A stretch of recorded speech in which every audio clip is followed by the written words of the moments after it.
Assalamualaikum warahmatullahi wabarakatuh. Perkenalkan, nama saya Mukhlis Aldapi. Di sini akan menjelaskan mengenai tanggung jawab sosial perusahaan atau CSR untuk memenuhi tugas ujian akhir semester kepemimpinan dan etika bisnis.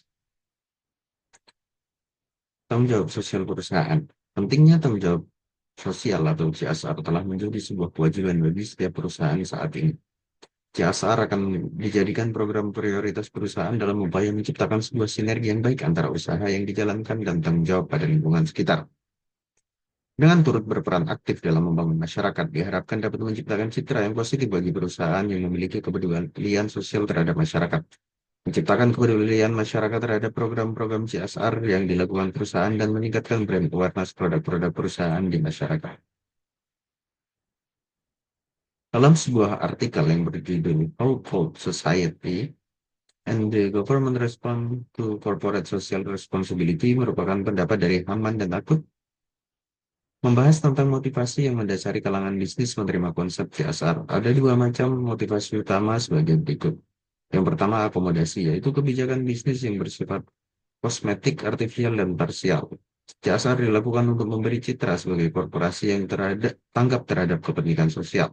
Singkatnya, realisasi CSR yang bersifat akomodatif tidak melibatkan perubahan mendasar dalam kebijakan bisnis korporasi sebelumnya.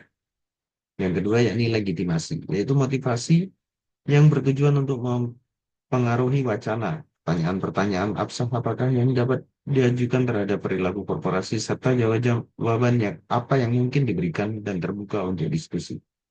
Dengan demikian dapat dikatakan bahwa motivasi ini berargumentasi bahwa wacana CSR mampu memiliki fungsi utama yang memberikan keabsahan pada sistem kapitalis dan lebih khusus kiprah para korporasi raksasa.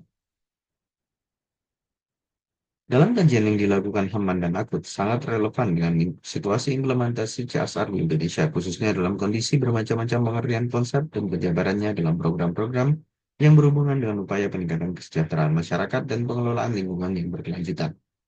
Selain itu, tampak pula kecenderungan pelaksanaan CSR di Indonesia yang sangat bergantung pada Chief Executive Officer atau CEO korporasi. Artinya kebijakan CSR tidak otomatis selaras dengan visi dan misi korporasi. Jika CEO memiliki kesadaran moral bisnis berwajah manusiawi, besar kemungkinan korporasi tersebut akan menerapkan kebijakan CSR yang layak. Sebaliknya, jika orientasi CEO-nya adalah pada kepentingan kepuasan pemegang saham, produktivitas tinggi, profit besar, nilai saham yang tinggi, serta pencapaian prestasi pribadi, maka boleh jadi kebijakan CSR sekedar prospektif. Secara teoritis, tanggung jawab sosial perusahaan telah mengasumsikan korporasi sebagai agen of development yang relatif penting, khususnya dalam hubungan yang dengan pihak pemerintah dan kelompok masyarakat sipil. Dengan alur pemikiran motivasi dasar berbagai stakeholder kunci dapat memantau bahkan menciptakan tekanan eksternal yang bisa memaksa sebuah korporasi untuk mewujudkan konsep penjabaran CSR yang lebih sesuai dengan kondisi yang ada di negara Indonesia. Dalam perspektif masyarakat sipil, pola kemitraan sangat menguntungkan karena kegiatan bisnis memiliki berbagai sumber daya penting dan kapabilitas yang dapat digabungkan untuk tujuan-tujuan pembangunan. Namun, peran masyarakat sipil dalam pendayagunaan berbagai sumber daya dan kapabilitas perlu disalurkan dan diperkuat oleh organisasi non-pemerintah dan pemerintah. Artinya, kemitraan adalah prasyarat dasar. Sekarang, apa ya hubungan CSR terhadap global warming? Berbagai fenomena alam yang terjadi terlihat bahwa efek negatif dari pemanasan global semakin hari intensitasnya semakin tinggi. Dengan kata lain bahwa kondisi ini membutuhkan perhatian khusus oleh semua pihak, termasuk oleh perusahaan. Dalam akuntansi konvensional, pusat perhatian perusahaan hanya terbatas pada stockholder dan bondholder yang secara langsung memberikan kontribusinya bagi perusahaan, sedangkan pihak-pihak lainnya sering diabaikan. Hal ini mendorong munculnya konsep akuntansi yang baru disebut corporate social responsibility.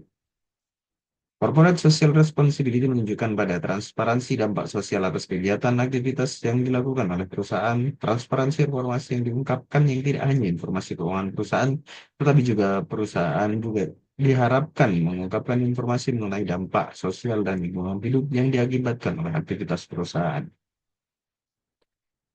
Dengan mengacu pada hasil konferensi tingkat tinggi di Rio de Janeiro, Brazil pada tahun 1992 menyepakati perubahan dalam paradigma pembangunan dari pertumbuhan ekonomi menjadi bangunan yang berkelanjutan.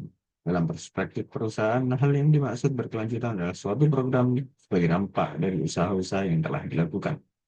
Ada 5 faktor sehingga konsep keberlanjutan menjadi penting. Yang pertama, ketersediaan dana. Yang kedua, misi lingkungan. Yang ketiga, tanggung jawab sosial. Yang keempat, terimplementasi dalam kebijakan masyarakat, korporat, dan pemerintah. Yang terakhir, memiliki nilai keuntungan atau manfaat. Sustainable development memerlukan dua prakondisi, yaitu tanggung jawab sosial dan tanggung jawab lingkungan. Dengan konsep pembangunan yang berkesinambungan, perusahaan tak lagi dihadapkan pada tanggung jawab yang terbijak pada single bottom line, yaitu nilai perusahaan yang direfleksikan dalam kondisi keuangan yang segar.